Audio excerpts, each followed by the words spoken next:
Welcome to This Commerce Life. We are an unscripted podcast dedicated to small businesses and entrepreneurs in the retail and consumer packaged goods space in Canada and the United States. I am Phil Chang, co-host and co-founder. And I'm Kenny Vanucci, co-host and co-founder of This Commerce Life. Our love is the journey to retail, and our passion is sharing that with you every week. Good. All good on the Long hood. time no see. Yeah, Happy New Year. How you guys doing? Happy New Year. Where's your video? Good. Oh, I'm trying to figure it out. There we go. Well, if you can't figure out the tech part, how am I going to do it? Yeah, we were just laughing. Me and John originally spent a lot of time in Ontario. Everyone here is complaining about the -5 degrees, but it is getting pretty cold. It's cold here. I don't care what anybody says. It's cold. Yeah. Wind. I went out, just ran across the Whole Foods to get lunch. Oh my God, I am a soft West Coaster now. It doesn't take long. It was freezing. I thought my ears were going to fall off. I was outside for all of 4 minutes. Brutal. Listen, you know what? You can't talk to this one on the call because he's an Easterner and they're just different. Yeah. It's cold, man. Like -5 in Vancouver is freaking cold. Yeah. It's that salt water in your bones, cold. Yeah. That wind is the Arctic outflow has arrived, man. It is chilly with that breeze. It was nostalgic. It brought me back 20 years when I grew up in Toronto. All you got to do is you got to adapt the East Coast stubbornness, right? So that when it hits the first -5, you go, there's no way. I'm just going to keep wearing a sweater. The way you're right, because here you go. I'm not putting on a winter. You know, if I put on a winter jacket, I'm giving in, and winter will be here. So I got to fight as long as I can. What happens? You get normalized to the -5. So then you actually can keep wearing a sweater until it hits -10, and then you're like, okay, this is ridiculous. I got to put on a winter jacket, right? So it's just, that's it. But we've had a really mild winter too. Like we're just hitting our first kind of real snow, and it's like middle of Jan almost, right? Yeah. So We haven't it's even pretty mild across the whole country. Yeah. Mild everywhere. I mean, we finally have snow on the North Shore Mountains. Like I woke up this morning when I immediately left. I thought, hey, snow finally. Yeah, a little bit of a dusting up on the hills. Yeah, that was kind of nice to see. Yeah, I like it up there. I don't absolutely. want it down here, but Absolutely. It's nice to look at. beautiful to look at, just not be in. Yeah, absolutely. Not in our city. Thanks for having us, guys. Kenny, we go way back 15 years from the when you were running the London Drugs desk. Well, it was funny because I'm thinking because I think okay, I know Mike now. Okay, it's 15. Okay, I didn't even know because I'm thinking it was General Mills days, right? It was General Mills, right? Yeah. Right. And I'm trying to go back and think when you were with the other side. Yeah, that's it. Not the cool side. Now you're with the cool shit. Yeah. I know. Well, that's it though. Yeah, we were stacking them high and watching them fly, but. Well, it's just old school, right? It's this old school commodity, and it didn't really matter. It was all price. Like, I don't know. It was, I mean, you can remember what I was like as a buyer with you, probably. I probably wasn't as nice as I was with some of the small guys or natural guys because I just found the big guys all like, it's all the same he was shit, mean. man. He was mean to Who us. cares? Yeah. I was J&J. He was mean to us. Whatever. Tylenol. It's all the same. I'm just kidding. Who cares? No, I love it. Another flavor of the Betty Crocker fruit roll-up to put out somewhere. A Cheerio flavor number 27 to grow the category. Yeah. What category are you going to grow with 27 SKUs of Cheerios? And then Mike tried to say category expansive with a straight face when he talked to you. He tried.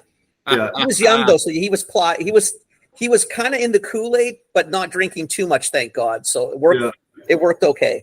Yeah. So when I had my interview with Mike back in the day, 4 years now, Mike, right? 4 years. Mm-hmm. I'm like, tell me about what you saw about this opportunity that was appealing to you.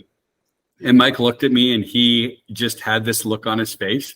And he was like, I don't know if I can go sell another case of a beef stroganoff, a hamburger helper, or Betty Crocker fruit roll-up. Like, I don't know if I can do it anymore. Like, he was like, I was worried for his health at that point, right?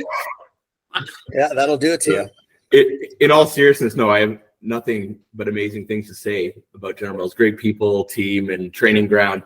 But yeah, sometimes it's hard to roll up your sleeves when you're digging deep for those brands. Yeah, like you said, they serve their purpose, though. Yeah, in all fairness, I mean, you can walk them to. I like Cheerios. I like a lot of stuff they make. Is it my go-to? No. Did I like dealing with any of you guys, like the General Mills, the Crafts, etc.? No. But at the end of the day, the products are the products, and if the customers wanted them, that's what the customers wanted. It was fine by me. At the end of the day, Cheerios is a big brand, so is Kraft Dinner. It sells a lot of units and it moves a lot of cases, and people want it. And they're fine. They're good. I like Cheerios.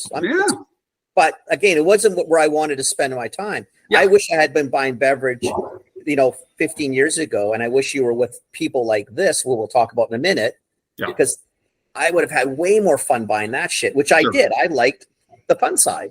Yeah. And it's like you said, the cool side. It's not until I didn't realize till being into the natural channel, you're bringing consumers a healthy product. It's easier and more motivating to go the extra mile. 100%. A lifestyle and something you can be proud to tell your kids about, right? 100%. Yeah. 100%. Anyway, so I guess we could probably start this. Well, it's already recording anyway, but we have John and Mike on today from Earth Zone. I think we've asked them probably 3 times to come on the show, and they finally said yes. I don't know why it was so hard. I mean, I think we're relatively nice people, Phil. I don't know. Maybe we said something. I don't know. Something happened. Well, I think we're going to hear it. They seem to be doing some big things. They got cool stuff. I bought, the oat milk is in my fridge, right? Oat and almond in ours. I've seen a bunch of 2 for $5s. I've seen some volume drives going. It seems like there's some stuff going on. So yeah. Well, listen, thanks for having us. We appreciate the time, and it worked out perfect for us. We got a little bit of time this afternoon just to sit back, and we chatted at CHFA in September. And we managed to find a time. So we're happy to be here and chat a little bit about the history of what we've done, and a little bit about Mike's history or my history. So we're happy to be here. So like that said, so for the next 45 minutes or so, first we'd love to hear more about the two of you. I mean, I know Mike a little bit, but for the audience and for Phil and you as well, John, what's your story? How did you guys end up where you ended up? Because I do think the story is always cool, especially because I know you, Mike, is that coming from so conventional to something that's not really niche anymore, but it would have been niche 4 years ago. And then a little bit about the company, what they're doing, and maybe what you're seeing. Like, I think what would be interesting even for a lot of the listeners, especially if they have brands that are on the periphery of your sort of world. What do you guys see? What do you feel? What do you think is going to happen? Where do you think this is going to go? No trade secrets. You don't have to share. Yeah, for sure. But well, Mike, why don't you start us off? Sure. Yeah. No. Thanks, guys. Kenny, you and I go way back, and a bit of my history, but spent 10, 12 years with General Mills. Like I said, I know we're having a good laugh, but amazing place to grow up and learn, and good training ground. Looking back now, it's pretty exciting to be with a team, very nimble, quick decision making, privately owned. So when we have an opportunity, John, who kind of leads our team and reports to our CEO, John's line is always, "You make me say no," or show me why it's a good opportunity, and it's very nimble and quick moving. So looking back now, and again, just on the product side, it's a great brand to be a part of, and can feel you're making a difference. I've been very happy being with Earth Zone, fun and exciting brand. And maybe John, fire it over to you, but we can tell you a bit of the journey we've been on as well with our Earth Zone team. Absolutely. Yeah. So I've been, I like Mike had my training ground. My training ground was a little different. My training ground was Sleeman Breweries. I was with Sleeman Breweries here in Western Canada for 14 years. Right when the brand was launching, I was working for a small craft brewery that some of our young listeners probably have never heard of, but maybe some of the old people like me have heard of. I started at Shaftesbury Brewery when it was independently owned back in the day. Yeah. And then we were bought by Sleeman. I spent 14 years there, started as a rep on the road, making calls. And when I left, I was the retail director for Western Canada. Got out of the beer side, time for a change, and went to Agripure, based here. So Island Farms, Natrel, based here, was there for 2.5 years. So I went from, beer for 14 to packaged goods for 2.5. And then I got the call for this role, as it was a director role at the time. And I'd only been in true packaged goods for 2.5. Opportunity came around. I look back now and I probably wasn't ready, but I thought I was. And I've been here now for 8 years. I've been in the VP of sales roles for 4. And we've been, as Mike likes to say, we've been on a heater. We've had some really solid growth from the time that I started, particularly in the last 4 years, which, trust me, that's a coincidence. The fact that Mike's been here 4 years and I've been in this role 4 years. It wasn't that good. So I would.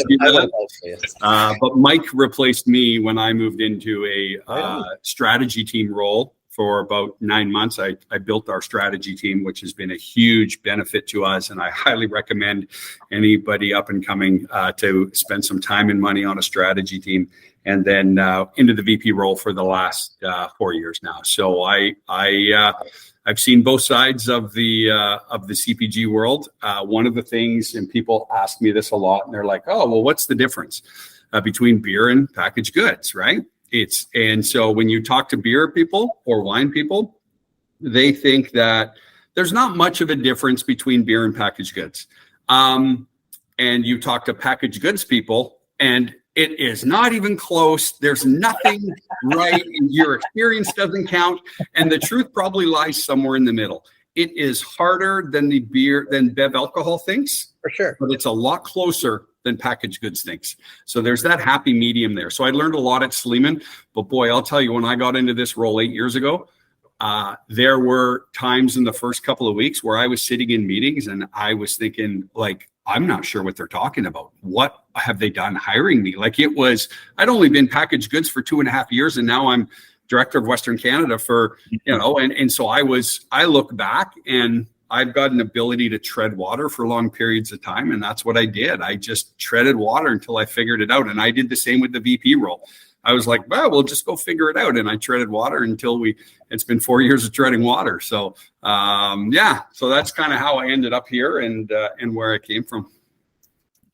Cool. Oh, very cool. I do want to ask about the strategy thing, but maybe we'll get a little more history first on Earth's Own itself, Phil, unless you want to spin it a different way. No, we can talk and just give you a quick history. So company started in 97. Maheb Nathu is still our CEO, was the founder.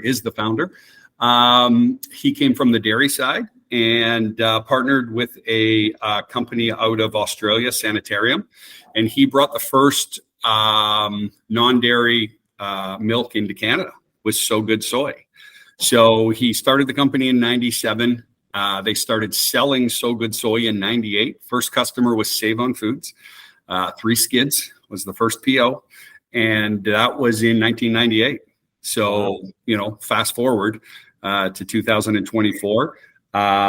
We've gone through the soy. We started soy, and then almond was the next big thing.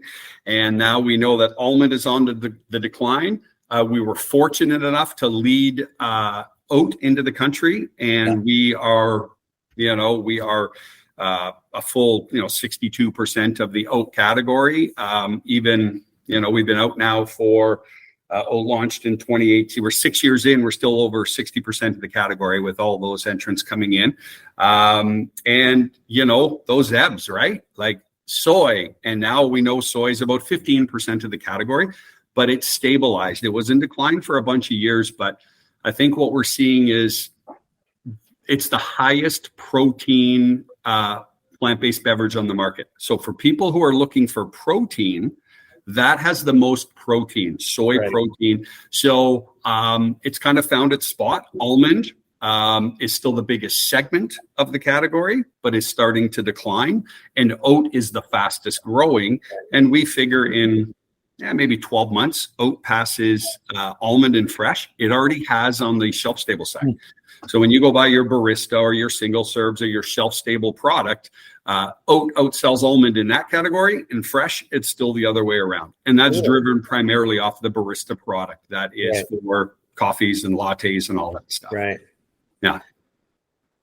So that's a little bit of a background of our rise from a new startup to we're the biggest in Canada of a Canadian brand. We're produced here. We've got facilities across the country. We got Quebec, Ontario, owned Canadian, and we're number one in oat, number two in almond, number one in UHT. We've launched food, so we're plugging along, and we're starting to, when I started with the company, people would say, "Who? Earth's Own? What is that?" It's almond milk. Oh, and they would say, not speaking bad of competitor, they say, "Oh, Silk," and we'd say, "No, the other one," and they're like, "Oh, the other one."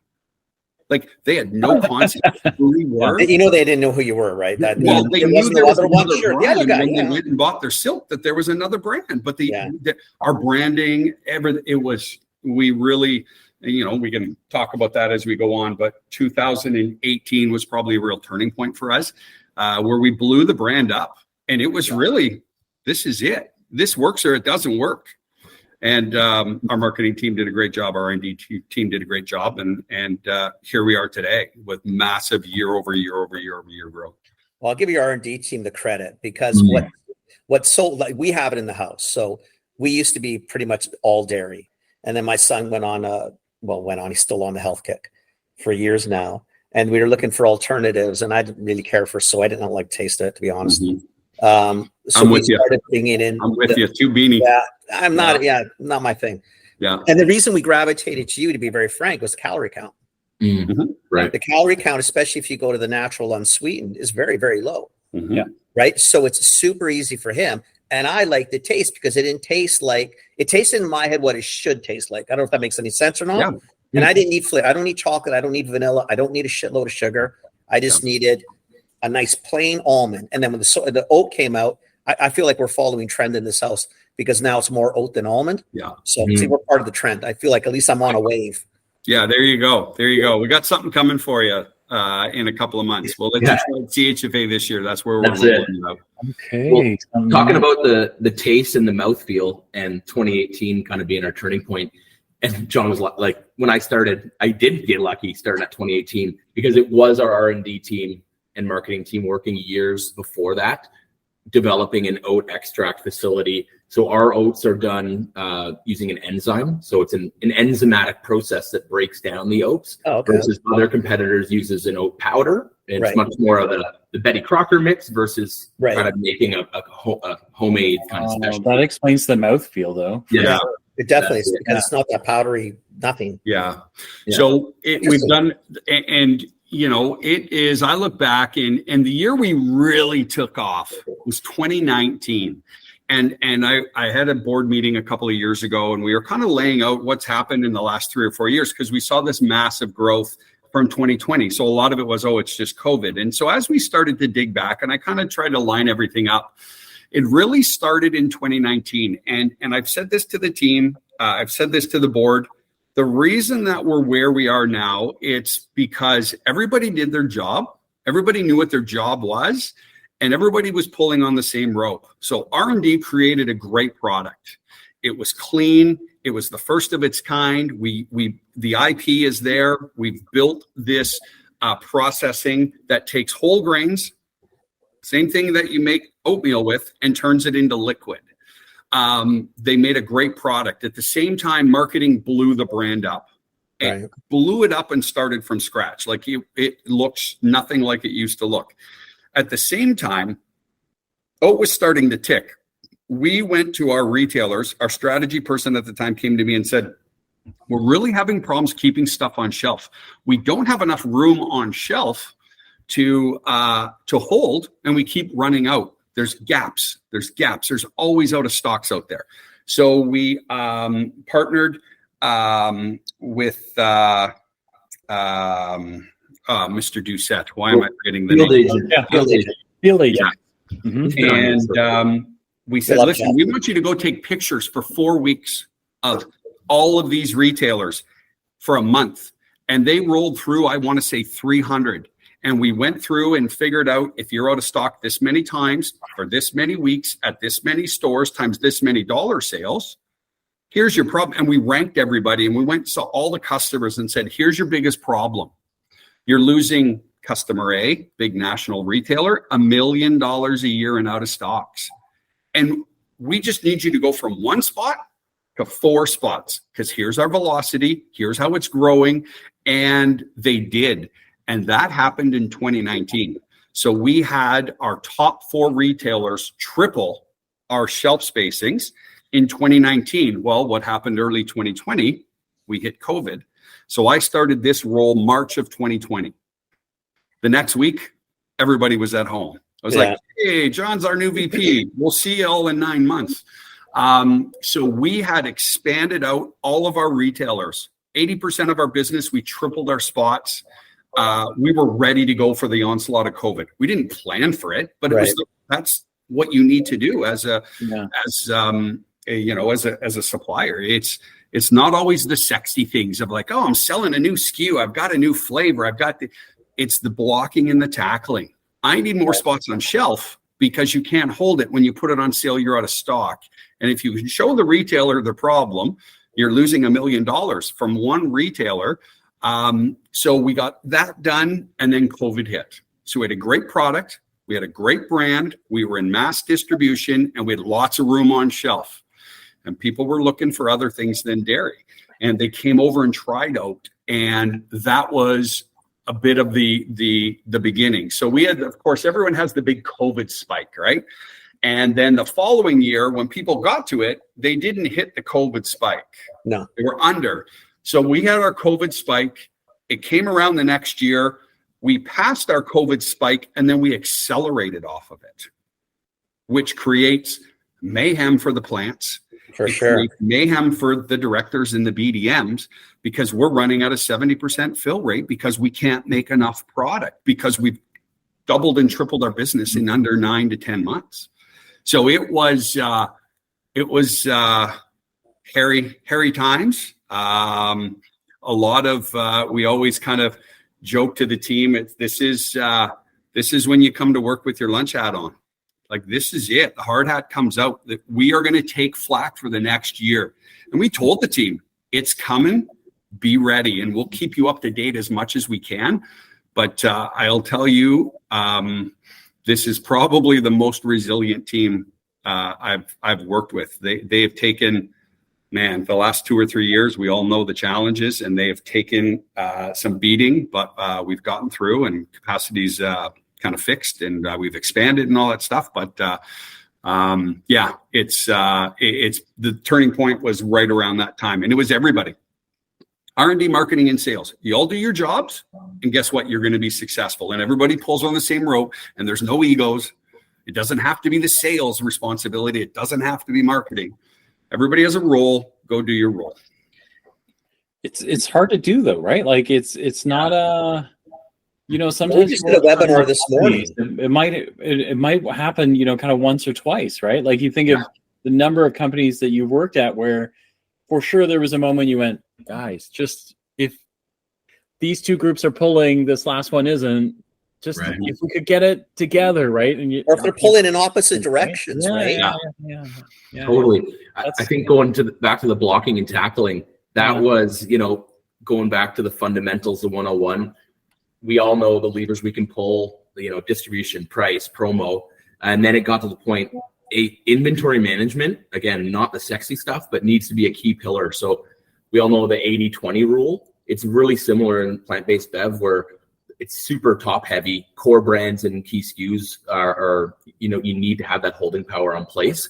So then it became with the strategy team and the sales team, hey, how do we best influence inventory management? So the questions are, is your focus on carrying a wide variety impacting your holding power on your high velocity items? Are you ordering enough? Are you factoring in the rise in velocity, or are you ordering the same thing you ordered last promo? You need more facings, you need more holding power. And why run the price point if you don't have the inventory, right? So Yeah, but I think it's important to talk about this, because we did a webinar this morning, him and I, and sort of around the same thing about planning. And that's a lot what this is. You have to plan ahead, and you have to think these things through, and you have to plan for the worst and you plan for the best. And sometimes you get lucky. Absolutely. But going to a retailer, going to a retailer and asking for more facings because you just want it to look pretty is a very different story than going to a retailer and saying, listen, the bottom line is don't give it to me. But so you understand, this is what's happening. Yeah. And that's fair. I'll get it from the next guy. If you don't want to do it, someone's going to do it. You decide. Absolutely. So, and just I'll touch on that, but just to circle back about what Phil was talking about, well, that's rare, and it is rare. It is rare. And people have asked me. I have friends who have still work with Sleeman, and I've got lifelong friends from Sleeman. How are things? And we had a really close department at Sleeman, but it was a little bit for different reasons. We all kind of grew up together.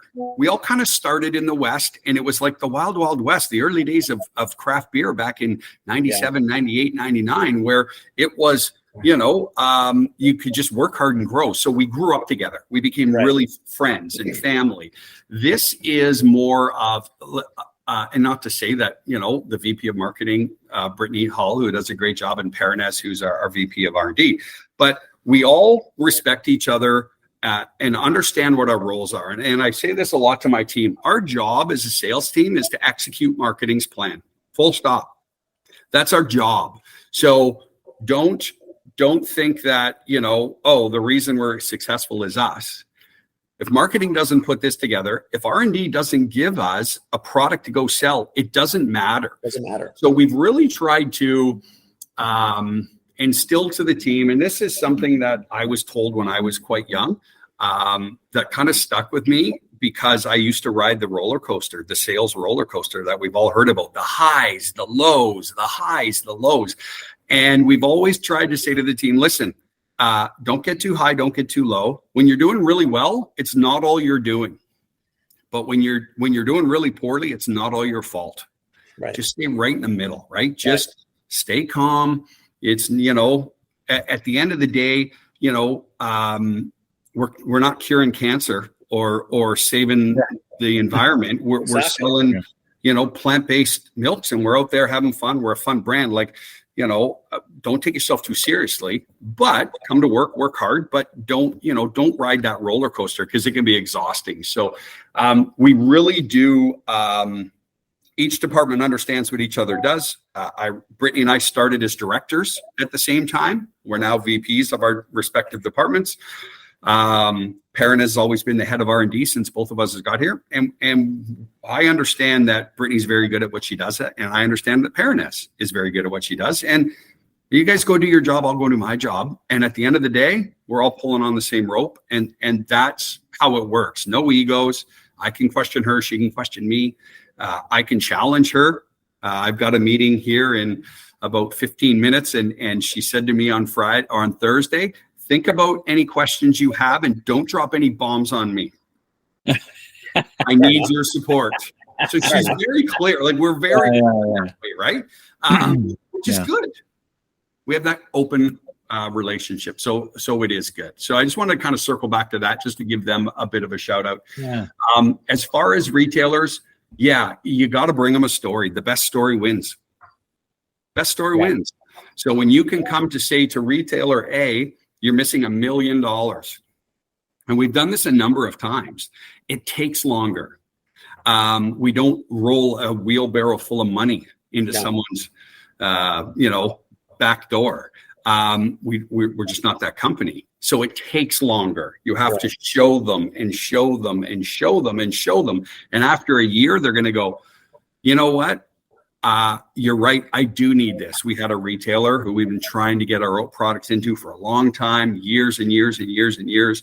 And we couldn't get it done. And we wouldn't cave to what they wanted. And then Mike got a call one day and they were like, we need this product.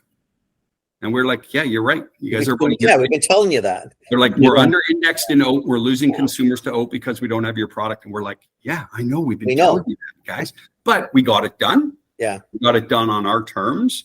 And it was the right thing to do. It's not we win, they win. This is the right thing for us. This is the right thing for you. And we move forward.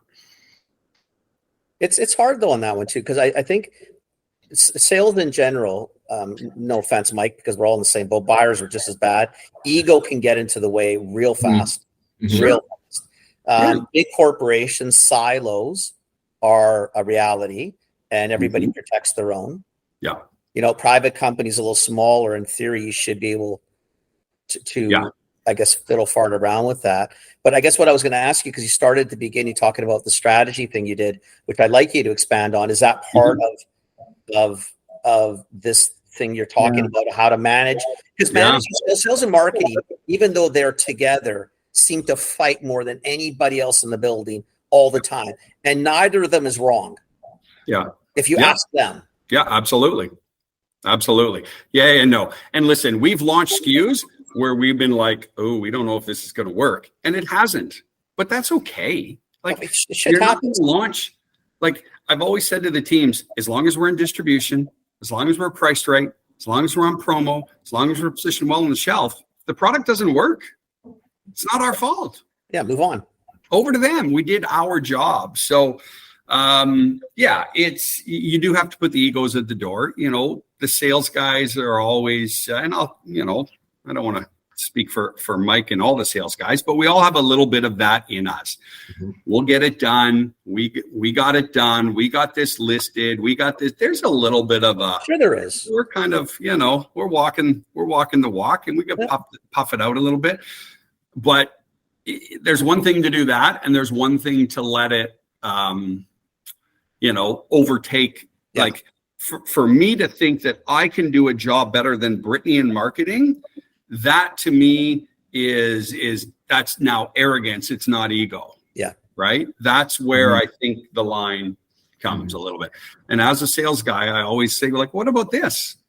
We all think we're marketers, right? Everybody's a marketer. Everybody's a marketer. Everybody's a marketer. Yeah. So I have, and she'll be like, no, that's a terrible idea. And I'm like, oh, and then every once in a while she'll go, oh, that's a good idea. And I'm like, there we go. Yeah. And on the strategy team that you're referenced, and John kind of built this up in 2018. We have a category insight specialist, trade marketing specialist, demand planner. But it really is that cross-functional team that's bringing everything to life. Bringing insights, how Oats, the category driver, bringing incrementality, bringing new buyers. We have our Alice from our category insights team working as a kind of advisor type of role with many customers. She's building planograms from scratch. And like John said, we're not the ones backing up the brink truck of money, but it's really all around category health, unbiased. She's building planograms from scratch. We don't have the space planning JDA software that some of the big tier ones do. She's building it piecemeal manually, and it goes a long way. And I think the customers recognize that, but they see that it's we're coming with the best insights, not the biggest bank account, but we're bringing the right thing for the category. And Mike touched on it there, where that strategy team came from. And I remember the meeting. So it was myself, the other director out east, and our VP. And we were just about to spend a fairly large amount of money. We were given approval to increase our trade a little bit with a couple of customers. So this would have been 2018.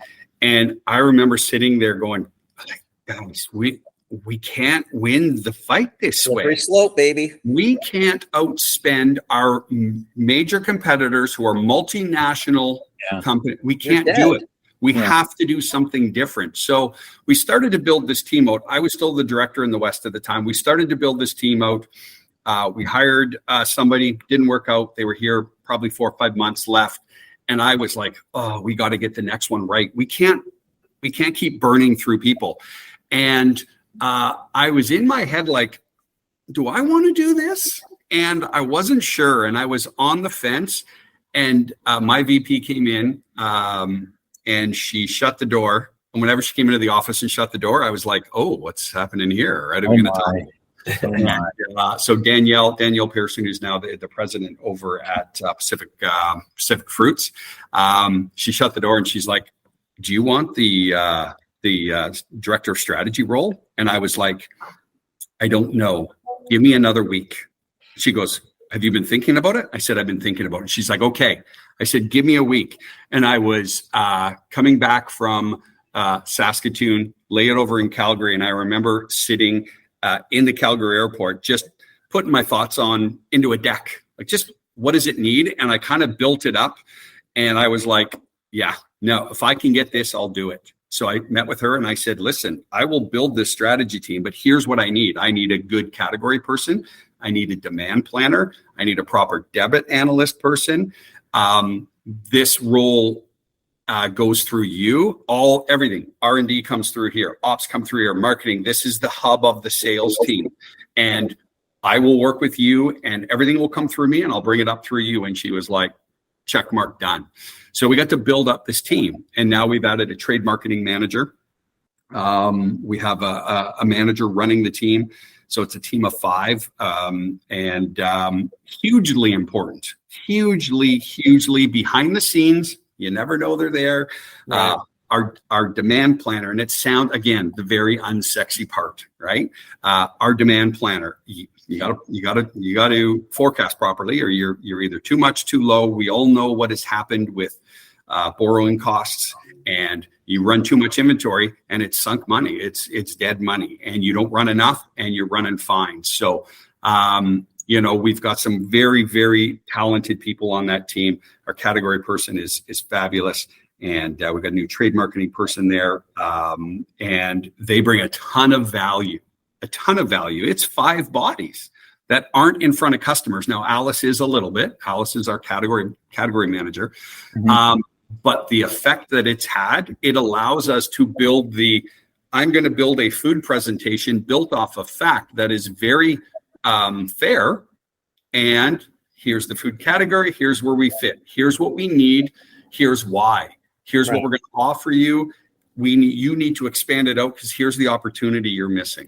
Right. And so this took, like I said, we started this in 2019. It's taken us 5 years to get to this point, but we now have customers phoning us. Our partners are like, what should we do about this? Can Alice do this? We had a customer in front of Mike about a month ago say, we're going to hire her. Is that okay? Yeah, no. Yeah, no, she's off limits. Yeah. No. Yeah. But I tell you, it is hugely important. It's probably one of the better things we've done here is to have that internal understanding and passion and want to succeed with the customers. Then because we have to go to trade differently. We can't pretend we're something we're not, because we'll lose that every time. John referred to it as the hub.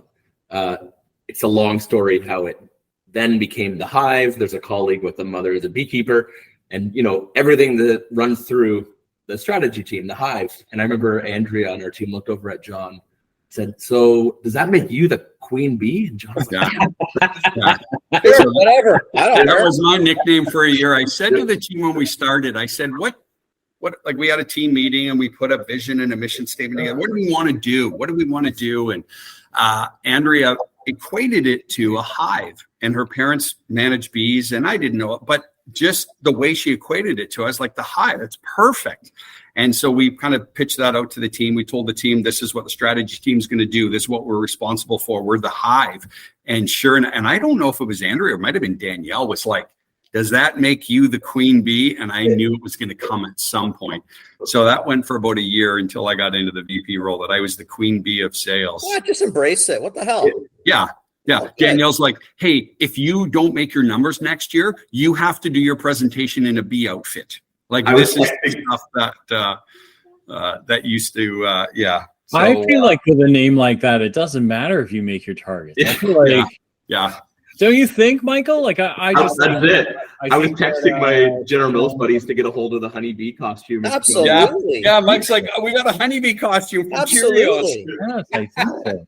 Yeah. And what the hell? You put your product in theirs. It's all interrelated. Yeah. It's totally game. Yeah. Wow. Yeah.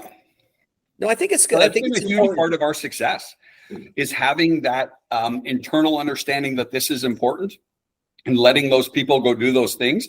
Takes a little bit off the BDM's time, right? There's a little less thing they have to do, right? Deep dive into debits every month. We give them that time back. Category, we give them that time back. And it gives them time to really dive into customers, dive into forecasting, dive into trade, dive into the customer, and figure out what's important to the customer. Like, it's funny, we don't ask that enough, right? Mike, tell them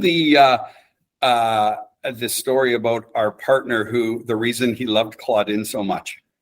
Oh, yeah. Well, yeah, Claudine. So she took it upon herself to read a number of negotiation books. And so there was one line from a book called, I think, Gap Selling by Keenan or Never Split the Difference by Chris Voss. And one of the lines was just the way to approach an obstacle. And it was, help me understand. And it was around just like not being a flat out no, but a yes, but. And we were in a negotiation, and the negotiation went on for 4 or 5 months. And the number of challenges that she would fight, she'd always kind of lean in and say, so help me understand. You just know that pushback's coming. But then on the other side of the table, we were at a customer event, and he came to John to acknowledge that, hey, I love that Claudine. There's not enough people who challenge, and we're going to get to a better spot in a collaboration like that, where we're both pushing each other and getting to the best outcome for mutual. That was his favorite. And now Claudine's a director with us. She was a BDM last year. You know what the best thing about Claudine is? The way she asks questions. That was his favorite part of dealing with her. She challenges me. Yeah. He goes, when she leans in and says, can I talk to you about that? He goes, I know it's coming. Yeah. But we don't ask those questions. What's important to you, Mr. Retailer? What's important to you, and how can I help you do that? And don't be afraid. Like, we've had a number of things over the last 3-4 years where we're in negotiations, and we're seeing a good expansion of our products. You see us out there, Phil, you were saying, we're seeing lots of activity and lots of presence, and we're at Starbucks and all this stuff. Those just don't come. Like, it's not like they're just like waiting. I mean, it's a grind. What do you mean? They don't just show up at your? No, they just don't phone and say, and "Hey, you're in." But you have to be able to say no with confidence and know what your line is. And there's been times where we have been like, "This is our line." And there was 2 big events in the last year that was really good learning for me and for the directors. Was it's okay to say no and hold your line, and we did, and they both kind of came through to what we were holding for. And it was, man, it's not fun. It's not easy. You talk about riding the roller coaster, right? Oh, we got it. Oh, we didn't. Oh, we got it. What if we don't get it? And so don't be afraid to, because if you go down that path where it doesn't work for you, it's never going to work in the future.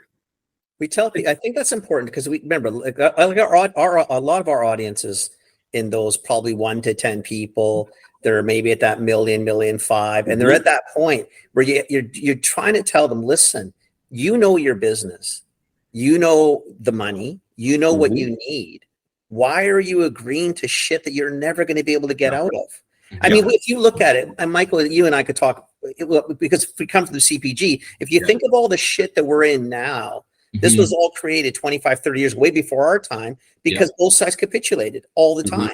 And then they fought about stupid things and got us into all these bullshit listing fees and the massive scan backs and MCBs and the co-op and the terms and whatever else. And nobody on the consumer side understands that, right? No. But if both sides had probably dug in a little bit and said, listen, what's right for the greater business, not just this particular moment in time. Yeah. And sometimes, to your point, John, no is an answer, and no is a legit answer. I don't need no, but I don't need to get to yes. No might be just no. Yeah. We get seduced by the volume. We get seduced by the volume. It's the appeal, right? I mean, why not? I mean, I get it, but it comes at a cost. What's the cost? Yeah, it does. So it's a huge, for those smaller, companies, I'm not saying anything that people don't know, but I'll tell you, man, get those margins right off the bat, because 100%. You're never going to get them back. There's always this, we'll make it up. No, you won't. No, you won't. We'll do volume. We're going to get it to 100 stores. No, you won't. From going from a small supplier when I got here to now I would call as a mid-size supplier. They don't ask you for less the bigger you get. They don't. They don't be like, oh, you're big now, we're going to ask you for less. Yeah. I'll tell you, in the last, 2 years, man, the asks are coming, because now you're one of the big guys. Now you can afford it. So it doesn't get easier. You never make it up. And when you launch a product, if you believe that there's a reason that it's at this price, and if you believe in your gut that it'll sell and it needs to be at this margin, launch it at that, right? Launch it at that, because that gross margin, that's what's going to give you the money to play with to grow it. And if you capitulate on price when you start, I've always said to my team, my biggest sort of regret here at Earthzone, we're launching oat milk. I'd never heard of oat milk. I was like, we're launching what? We're launching an oat milk. Like, my first reaction was, we are never going to launch an oat milk. This is not, is it chunky? Like, what is it? Why I didn't it's hard enough to get it. understand almond milk. Never mind. So I right off the bat was a no on oat milk, which shows how my instincts are. So after about 4 to 6 weeks, okay, now I got it. I got a little bit of the history, what we were trying to do, but it's expensive to make. It's more expensive than almond to make, because we had to create a process to figure out how to get a grain into liquid form. And the decision was made to line price it at launch with almond. And I was like, are we sure about this? And I was only a year and a half in. I was still pretty, I'd been in CPG for, at this point, 3.5 years, right? Yeah. And I'm like, guys, this doesn't feel right. Even a premium. If it cost more, but it was like, well, when they promote, then it's different price. And what if it doesn't sell and the retailers won't take it? And I was like, okay, but I don't feel good about this. And sure enough, it's only going to be a small part of our business, right? That's the other thing. Yeah. We're not going to sell a lot of it. Almond will still be the biggest. Well, fast forward, we're in 2024. We'll just raise the price later. Yeah, it's the biggest part of our business. If we didn't have a successful oat launch, Mike and I wouldn't be here today. It's a big chunk of our business, right. And it's we constantly and we've never really been able to separate them. Maybe through promo a little bit. Last year, when prices went up, oats really took a beating. So we took a bit of a higher price increase, but it was all commodity. It was all legit. But we're not talking like a big difference. But that's the one thing. I could go back and change anything. It never made any sense either. Like, if you came out with goat milk, it's more expensive than cow milk. If you did a sheep milk, it's not my thing. But you know what I mean? They're all different. Like, why would we have to assume that an almond milk is the same price as an oat milk? I don't know. Is it the same price as soy? Is it the same price as rice? What the hell do I give a shit? And it was one of those... We did it for ease, right? We did it for ease. I know, but it's always the same argument, though. Ease for who? I know. So a retailer could put up one sign. Yeah, so it's easier to change promo prices. And so it was... Don't even advertise them at the same time. Yeah. Try that novel approach. Yeah. Like, get it right. Like, that's such a huge thing. Get your pricing, get the margins right, because it doesn't get easier. Like, it's not easier, and we don't get asked for less, and we have more pressures now than... Mike, the last 2 years, you've had way more pressure on than you had in the first 2 years. Yeah. Well, you figure you guys are 60% of the category now, and so 60% of oats. Yeah. So 60% of oats, but that means that every retailer is going, hey, so John, Mike, what should we do? Like, what are you guys doing? Like, what's everybody else doing? Like, what should they do?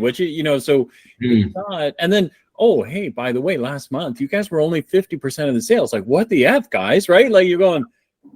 Yeah. It becomes a little bit of, it's a little bit of a curse and a blessing, because we kind of refer to ourselves as like, we're the cool kid on the block. When you invite us to the party, you're going to have a lot of people there. And the numbers show when you put us on sale, our velocities are 3 to 4 times higher than our competitors. So when you put us on sale, you drive a ton of activity, you drive a ton of traffic, your basket goes up, all of these things happen. So they all want the cool kid to be there. That's us. So now what do they want? Well, everyone's hurting for margin. And when they don't make enough margin of their own, they want some of yours. And we're like, no. And we now have partners going out at some price points that's their decision. But of course it angers other retailers, because you're paying them to do this, and we're like, because nobody does it doing this. I don't control this. This is something because they've caught on. Oh, when I do this with oat, my basket goes up, my traffic goes up, because it's the biggest, fastest growing part of the category. So it's great. We love the fact that, hey, you want to partner with us. We have a product that people appreciate and you appreciate. We've got a team that is really great to work with, but it becomes a bit of a double-edged sword for sure. It's just too bad because, it's such a short-sighted thing too, that, a lot of times what they could do is if they cut the sale price in half, not give as much to the consumer, but you know what, for the short term, just take it out of someone else on the shelf, give more. It's the same net effect. It's like display. Mm-hmm. You don't always have to blow your brains out. And Mike, you came from a company that's how they all grew. That's why I always hated that side, because it was always price. That was the only tool they all had in an arsenal, was just price. That is it. Thought, well, that's great. I know how to drive to the bottom of the hill at lightning speed. I don't need your help. Right. I can do it all by my lonesome. Yeah. Right. And it's too bad because they're going to just kill the category. Yeah. At the end of the day, that's all they do. Or you have to start making inferior product or buying inferior product because you guys aren't going to bend, which is sticking to your rule. But it's just a shitty way to play the game. Yeah. It really is. You nailed it. Yeah. When you're thinking about a brand where maybe I won't name a specific brand, but where there's too much reliance on promo, then it kills the category health. So that's been our message on Oat, is keep the profit in the category. And we're not talking you don't need to give it away. Nobody cares. That's it. Exactly.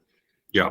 Yeah, absolutely. So we have an outside partner we work with on that Mike and his team and the other directors will work really closely with on building up those stories, right? Building up the trade and the return. And when I invest, and so, we have it broken down to when I get a promo price at X, here's our lifts. Here, dead man zone. The lifts are the same, but you're spending more money. So there's no return. Don't promote at this level. If you're going to go here, fine, but understand your lift. And so we've got a point where we're pretty solid on, and Mike, correct me if I'm wrong, but I feel like the team is pretty solid of having those conversations of, guys, you're going to the wrong price. I'm not giving you more money. If you want to go down here, you're on your own.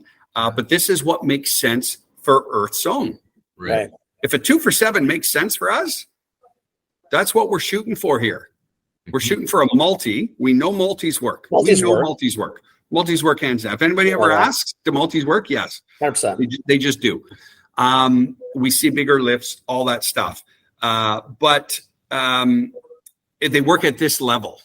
Yeah. And this is the level that we have pegged. This is where they work. And I think, Mike, we've got pretty good, because those are hard conversations, that Mike's team's got to have out there. But I don't know. I feel like we're in a pretty good spot that way. For sure. They have it all mapped out on threshold pricing, and in that muddy middle, in that dead zone, it's not working out for anybody. You're not getting the lifts for the dollar spent. So all the young brands listening, pay attention, because you can't say no. And it's easy for us to say because we have 3 or 4 people working on this stuff. But you've got to make a commitment to do it. And even if you're a small company and, whatever volume you're at, you can do this yourself on a spreadsheet and understand that why are you promoting for the first reason? Why am I promoting? Right. Are you promoting to give the retailer $1? No. Am I promoting to, move inventory? No. I'm promoting to drive profitable growth and baseline. So I go promote. My baseline is X. I promote. What happens to my baseline? Well, either it goes up or it goes down or it stays the same. Okay, if my baseline goes up, that's positive. Keep promoting to drive future baseline and to drive trial. If it's not working, is it a product problem? Is it a marketing problem? If you see these big spikes and then it comes way back down, we've all launched products that we launch, then we do a promo and the baseline comes lower, and we do another promo and the baseline comes lower, and we just go like, hey, fail quick. We launched 2 products a year and a half ago. Great products. Expensive. We launched them at a bad time, right at the start of that inflation tick, and it didn't work. And we're out of both of them. Year and a half. Because you have to. If it's not going to work, fail quick, move on, find the next thing. Yeah. But it's that early getting into the routine, right? Monday mornings, what do? We come in, pull up Power BI. What are my numbers? What are sales? What are this? What are that? You have to actively get that into a habit of, I promoted. What did I spend? What did I get? What's it look like 12 weeks later? Right. And that has to be part of what your salespeople are doing. And so there's a real analytical side that needs to happen. It's not just going to talk to customers and going to stores and putting up shelf tags. That's the fun stuff. Nobody loves to go do that. I mean, I'm going to go talk to Trevor over at Save-On, and then I'm going to walk around the stores, and then this is great. But in the meantime, like, everything's on fire, but you're having fun out there. Yeah, it's not having fun though, right? No, and not until you get, exactly. It can get out of control quickly. So you need to have that sort of analytical and that desire to want to do it. Is it working? Because if it's not, take that money and put it somewhere else. Do something else with it. Yeah. But take that money to drive trial. If you've got a small product or a new product, drive trial, profitable trial, profitable trial, profitable trial. Don't give them $5 and they go to a super cheap price. You don't need that. No. Here's what I'm going to do. Sustainable, I think, is what everybody needs to understand. You're going to set a tone, because a lot of times why they'll fail too is to your original point. You don't get baseline because you know what the consumer does? They just wait. Yes. I know another week they're going to blow their brains out again. I don't need to buy a baseline. Right. Baseline is the sale. Yeah, we've got the benefit of a product that is fairly, it's a fresh product. So you're rotating pretty quickly through your shelf. We find, Mike, and correct me if I'm wrong, it was like 18 days or 19 days in between purchases the last time I saw with customers. Yeah. They go through it. So you need to have that. But if you get that cycle where there's not a high usage, right? And they'll just wait and they stockpile. I got to tell you, I'm a big soup guy. Every week I'll have a bowl of pho from downstairs. There's a Vietnamese place downstairs. And at home, I don't have that skill. So I buy the Campbell's pho in a carton. Yeah. And when somebody puts it on sale, I buy about 10 of them. Yeah. Because I know I'm going to make a bowl of soup at home once a week. Right. And I know they're on sale for $2 instead of $5. I might as well buy a whole the North Campbell's won. You're the only winner. I know it's always on sale once a month. Yeah. So we do have a bit of a benefit. We have pretty high usage. The household penetration is fairly high in Canada. You gotta be so careful with stuff like that, because you sink money into fixed costs. The retailer, we want it in a fixed cost. We want everything straight into price. Yeah. That's all we're going to ask for. Like famous last words. And I know we chase volume, these smaller companies. It's about volume because you need to keep your plant going. You need to keep capacity going. But it doesn't get easier. It's a slippery slope, man. I mean, we've seen it. I remember how many times we were not an EDLP account, and how many times I would get net pricing, and 6 months in, I actually forgot who I got the net pricing from. So I just run a flyer and bill you. Yeah. not meanly. You forget, right? Whatever, because you're not. It's not your world. And again, you need to understand as a brand who you're dealing with, what the account is. If they're the EDLP, which is really only two of them. Yeah. Right. There's the nice big club, and the other guy from the States. That's it. Everybody else is high low. Mm-hmm. Yeah. No matter what the one in green and yellow thinks they are. No.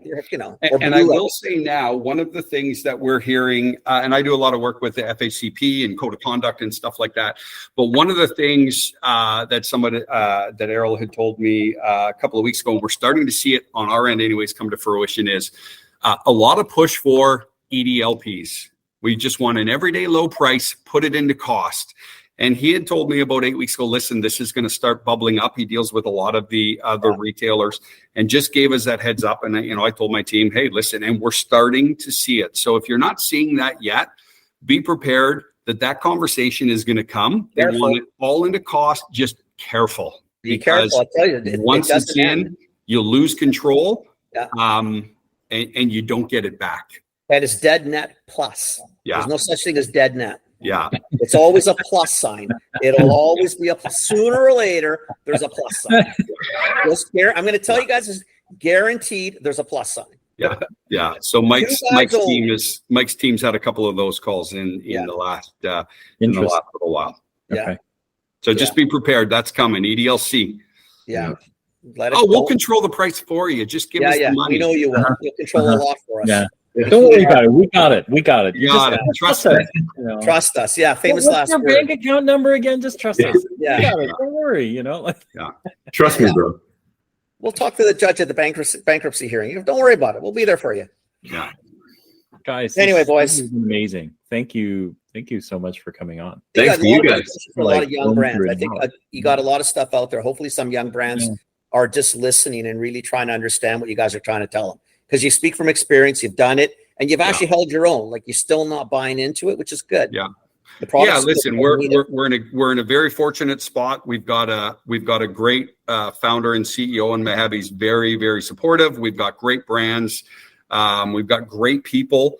Listen, for me, I've been very fortunate. It was the right thing for sure to come here and to join this company. And I've been fortunate to be able to work with a good organization with a ton of good people.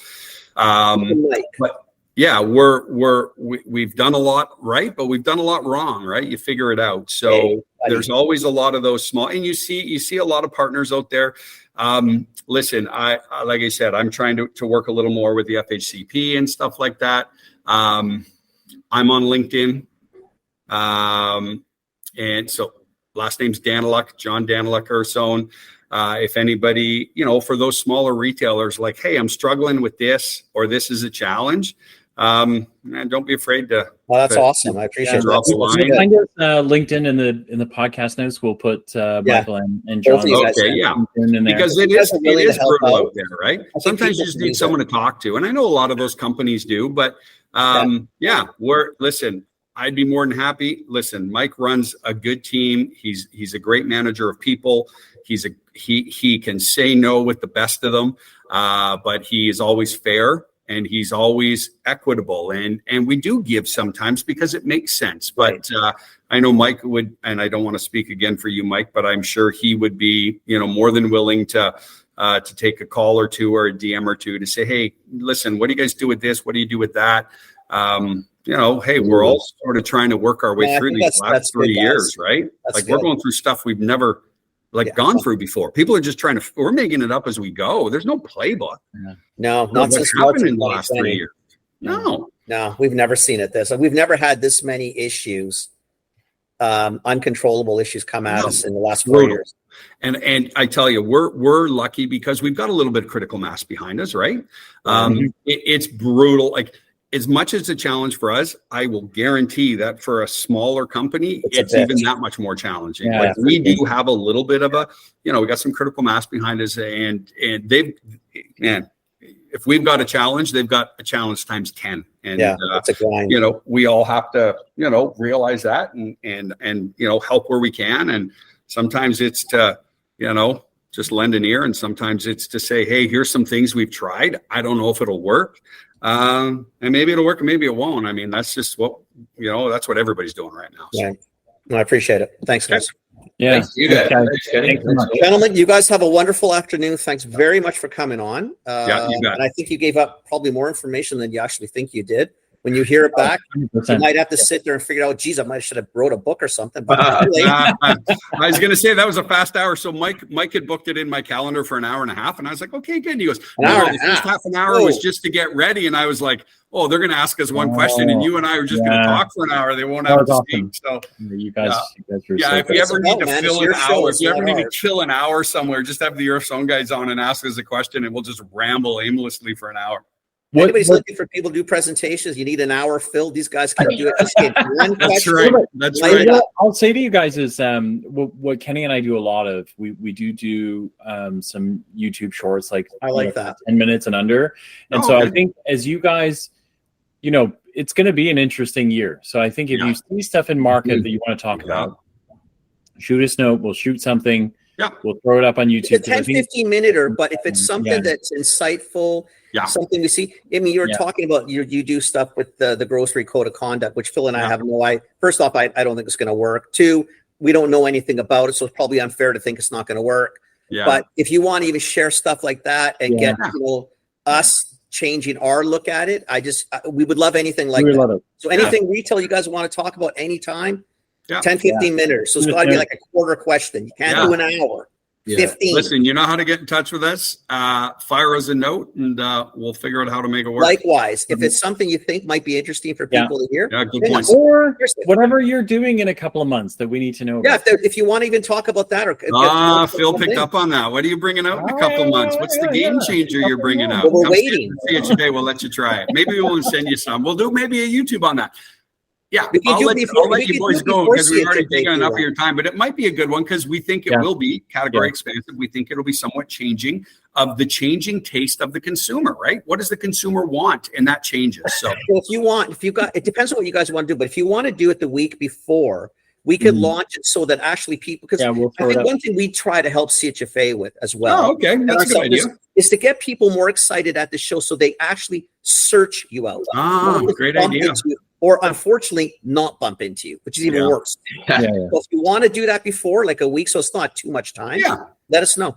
Perfect. Seriously. Happy to do it. No, it's a great idea. All right. Okay, boys, thanks for the time. Good to see you again. Gentlemen, have a nice afternoon. Looks like it's snowing. Oh, nice. Yeah, it's snowing. Oh, yeah, look at that. Winter in Vancouver. Keep making oat milk. It's in our fridge. So Take care, guys. Stick around. You guys go enjoy your day. You too. Take care. Buddy. Bye. Bye. That was like that's I know the very whole little bunch of about rewinds in there. but There's you a know whole what? bunch Honestly, of rewinds in there. Like there's just so much in there. If you're a That's company, amazing. 1 to 25 people, just take the hour to shut up and listen to it. And just listen for the keys. Like seriously, you don't need to bend. No is a legit answer. You're never going to get it back if you give it away. Like all he said is so true. And this is stuff you and I preach all the time. But I actually think I think that I don't know if this makes it into the recording. It probably does actually, but we just did a webinar with BCFB that we'll be putting out on A couple of weeks, YouTube. I guess, right? In YouTube. No. As soon as we get the recording, we'll throw it up. But I think that this is the fast follow to that. So 100%. we may make this a Thursday episode. Not this Thursday, because today's Thursday. Is today? No, today's Thursday, but next Thursday. Day. Yeah, next Thursday. Yeah. I think it's great. I enjoyed that. I mean, it's good. Yeah. It's one of the few times you and I didn't even talk that much. No, not at all. Actually, I was just happy to listen. So no, it was anyway. good. It's funny though. It played off that. It played off this morning like so cleanly. Yeah. Like we could even have found that. Thanks for listening. Thanks for listening, everybody.